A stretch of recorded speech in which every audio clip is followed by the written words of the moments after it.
My name is Kevin. I'm an average office worker, the kind you can find anywhere.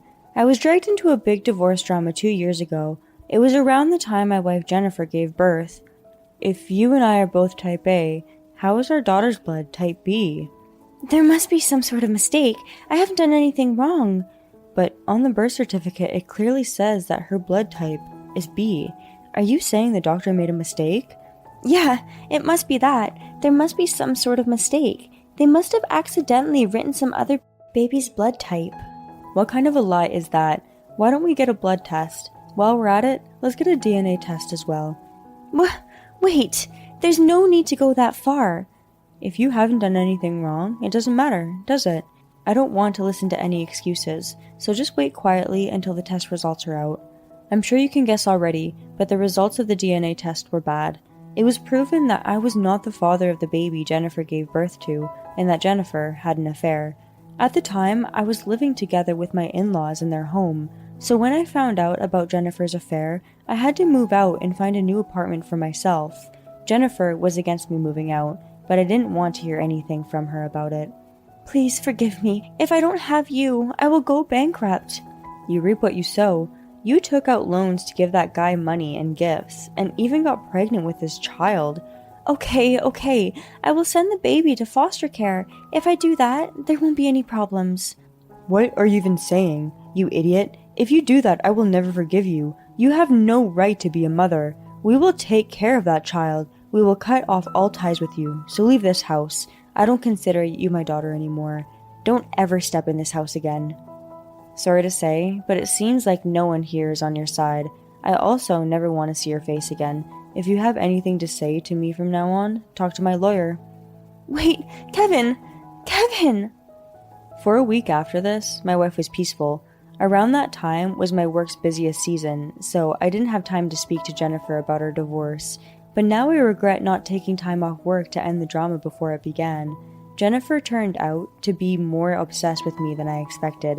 It was late at night, on the 8th day since I had begun living apart from Jennifer. I was so busy with work that day that I didn't make it home until past midnight. Exhausted, I stood at my apartment's front door and noticed something was wrong. No one was supposed to be there, but there was a light on inside. And even though I had locked the door when I left the house that morning, when I turned the doorknob, it was unlocked. I double-checked that I was at the right apartment. It was definitely mine. As slowly and quietly as possible, I opened the door and peeked inside. From inside, I heard the clinking of plates being moved around, and someone humming. Kevin still isn't home. I was shocked. I had never given Jennifer a key to my apartment, but it was definitely her inside, and without even feeling like she was doing something weird or wrong, she was smiling and humming like she belonged there. I felt like I was in a horror movie. I quickly called Jennifer's parents, but made sure to be quiet so that she wouldn't notice. Within 30 minutes, Jennifer's parents came and met me outside of my apartment, where I had been waiting and shivering in the cold. They seemed very worried. Both their faces were pale. I'm really sorry about this. We should have kept a closer eye on her. I am certain that she went to her bedroom after we finished eating dinner, but then she disappeared. I'm sure you two didn't imagine Jennifer would do this. Can you help me get her out of my apartment? I want to keep things as civil as possible, so she doesn't get too upset. Got it. I will try to stay as level-headed as possible. What is Jennifer even thinking? She's acting so out of ordinary, it's almost a bit scary. Though I had prepared myself for a big battle, Jennifer surprisingly listened to her parents and quietly left my apartment. What worried me is that she seemed completely unfazed, even after she saw her parents. I felt like she didn't actually feel bad for what she had done. I thought that Kevin and I could have dinner together for the first time in a while. Well, fine. There'll be other chances. Jennifer's final words as she left made me shudder. I realized that she planned on coming back. Jennifer had arranged hamburger steaks and cream stew on the dining table, which was a meal we had eaten countless times when we lived together. I ended up having to move 4 times. Each time, I would try to leave as little traces as possible so that Jennifer wouldn't find out where I had moved, but every time she found me and entered my house while I wasn't at home. I considered contacting the police, but I didn't want to cause even more trouble for my in-laws, and I also worried that she could get violent. So every time she would appear at my house, I would call her parents, and they would come to pick her up. The third time I had moved, I began to get suspicious. How did Jennifer keep finding out where I lived? Further, she never broke any windows or anything, so how did she enter my apartment so easily? Jennifer seemed to have duplicates of all my keys. After thinking through every potential explanation, I was sure she had an accomplice. Don't be ridiculous. I would never do that. I'm not doing anything either. You're overthinking this. But so few people know where I move. It's just my parents, close friends, bosses, and you two. We've just met you in your neighborhood. We don't even know your exact address. How do you think she has duplicates of your keys? Even if your divorce still isn't fully official, there's no way we could make duplicates of your house keys when we don't live with you. That's true. You would need to take my key in order to make a copy of it. As a result of our conversation, I decided Jennifer's parents were not her accomplices. But I couldn't figure out who else it could be, and I ended up having to move a fourth time. The fourth place I moved was my parents' house. Even though Jennifer knew their address and phone number, my mom was a housewife, so from a security aspect, it was safer for me to be there than living in an apartment alone. Also, I moved around so much recently that I've used up a lot of money. Saving money was another big reason I moved back in with my parents, but my decision to move in with my parents had an unexpected effect. I found out who Jennifer's accomplice was shortly after moving back home. It was someone I would have never expected, someone I trusted more than anyone else in the world. Why are you moving here alone? What happened with Jennifer? I'm sorry I haven't told you I'm no longer living with her, but coming here is something I can't avoid.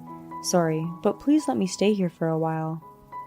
That's fine with me, but I won't accept your divorce. Don't say that. Kevin's in trouble.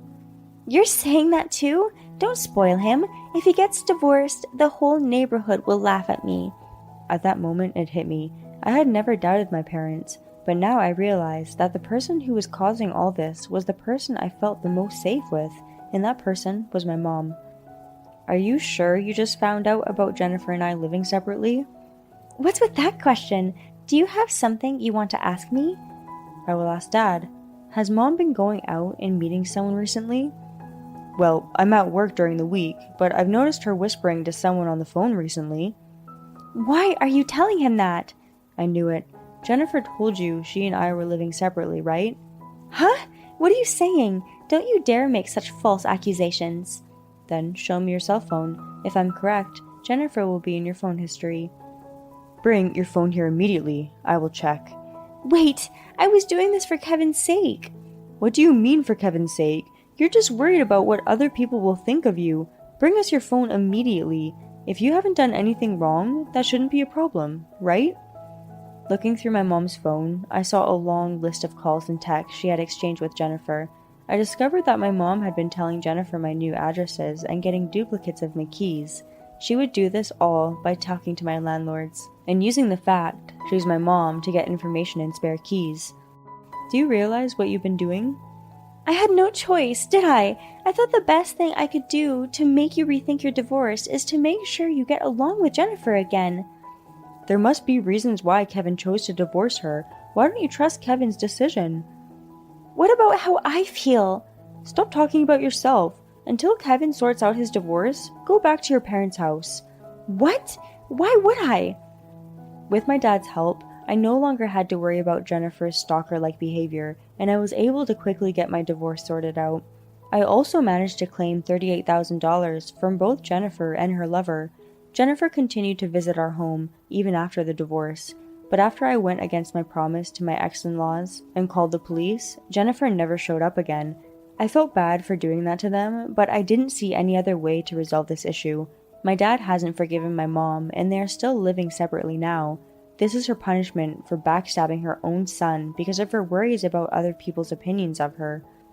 Well, because of all this, I've become pretty tired of my mom. If my dad says he wants to divorce her, I won't stop him. I found myself a new place, and am living there on my own now. It's a shame how many relationships I've ended through this divorce, but I've learned that my father will be by my side no matter what. From now on, I plan on living my life for the people who really care about me, even if the number of those people has gone down sharply.